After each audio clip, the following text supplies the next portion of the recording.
On the morning of September 11th, 2001, American Airlines Flight 11 took off from Boston. It was supposed to be a totally routine trip to Los Angeles, but within an hour, it would become the first act in a day of just unimaginable terror. So today, we're going to piece together that final hour, moment by moment. We'll use the words of the people who were on board and the absolutely chilling instructions that their attackers left behind. Subscribe to the Hub of Crime Analysis.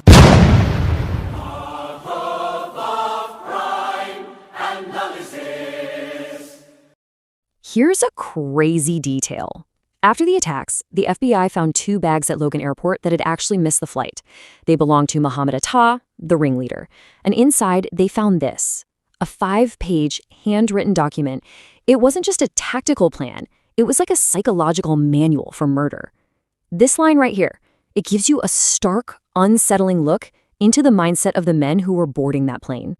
But in total contrast to that darkness, the crew of Flight 11 was just starting a day like any other. Take Betty Ong, one of the most experienced flight attendants. She wasn't even supposed to be working that day. She'd picked up the extra shift so she could join her sister for a vacation in Hawaii. Just an ordinary person making ordinary plans. And her colleague, Amy Sweeney, was a mom to 2 young kids. Her husband was a police officer, and she'd made a specific choice to work part-time, just so she could be with her family more.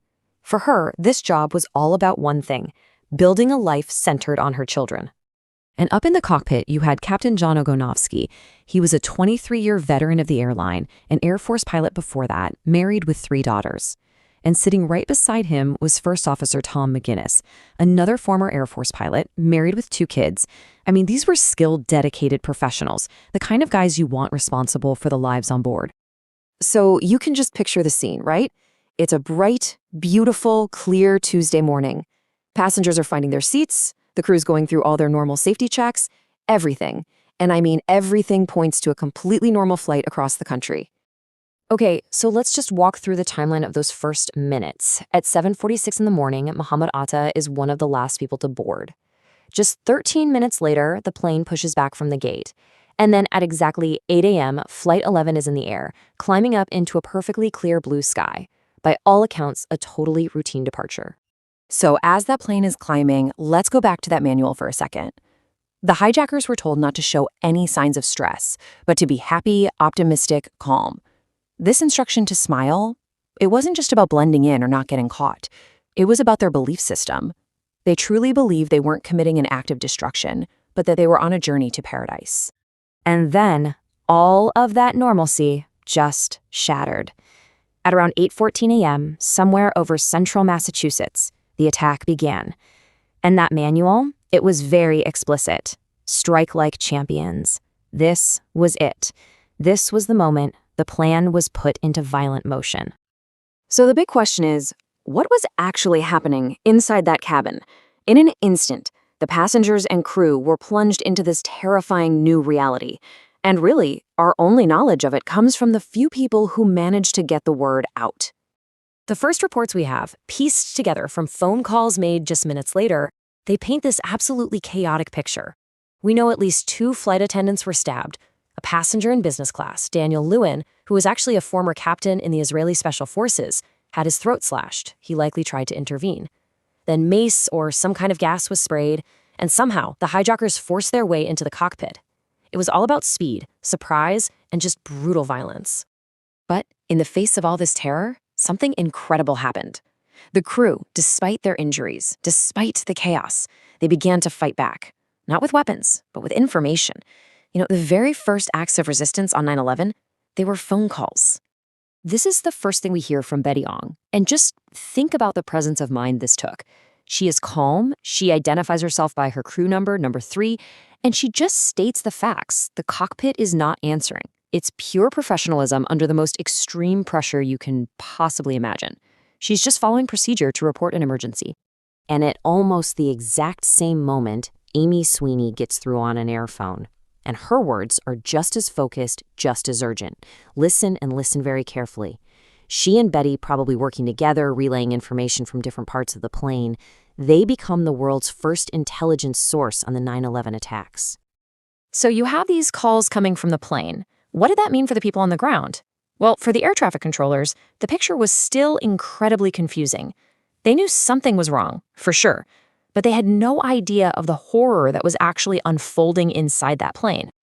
This created a huge information gap. I mean, look at this. In the air, the crew knew about stabbings, about injuries. They even knew the seat numbers of the attackers. They suspected a bomb. But on the ground, air traffic control just saw technical problems. They'd lost radio contact, the transponder had been turned off. For them, the plane was just a silent blip on a screen. It's like they were watching two totally different events. And then came the breakthrough. One of the hijackers, probably Mohammad Atta, tried to make an announcement to the passengers, but he pushed the wrong button. He broadcast his voice not to the cabin, but directly to air traffic control. "We have some planes." That one word, planes, plural, was the first absolutely terrifying clue that this wasn't an isolated incident. This was part of a larger, coordinated attack. And just like that, the hijack was confirmed. Right after that broadcast, the plane's radar signature did something completely unmistakable. It executed a dangerously sharp 100-degree turn to the left. At this point, the aircraft wasn't just drifting off course anymore. No, it was now heading south, flying erratically, but with a very clear purpose: straight down the Hudson River corridor, straight for New York City. And now we come to the final, terrifying moments. Amy Sweeney reported from the back of the plane that it was being thrown around violently. And then she used a phrase that just chilled the controllers on the ground. "We are making a rapid descent." For a flight attendant to use that specific term, it meant things were dangerously, horribly out of control. And as Flight 11 began its dive, you have to remember, life in its target was just carrying on as normal. Patricia Massari, who worked on the 98th floor of the North Tower, had just taken a second pregnancy test at her desk. It was positive. She called her husband, excited and a little nervous, to share the amazing news. A new life was just beginning. Back in the air, the controller on the phone with Amy Sweeney asked her to look out the window and tell him what she saw. Her response? It became the final eyewitness account from Flight 11. She said, "I see water. I see buildings."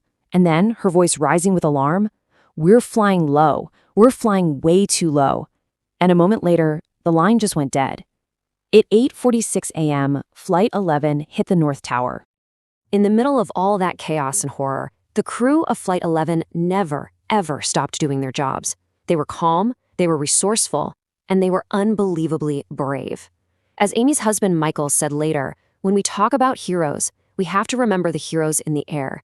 They were the ones who provided the first critical intelligence that America was under attack. The story of Flight 11 really leaves us with this question, doesn't it? Betty Ong, Amy Sweeney, and the rest of that crew, they were just ordinary people, starting an ordinary workday. But when they were confronted with something truly unimaginable, their training, their discipline, and their courage transformed them into something so much more. Their voices coming from the sky were the first to sound the alarm, a legacy of heroism that was born from one of the darkest moments imaginable.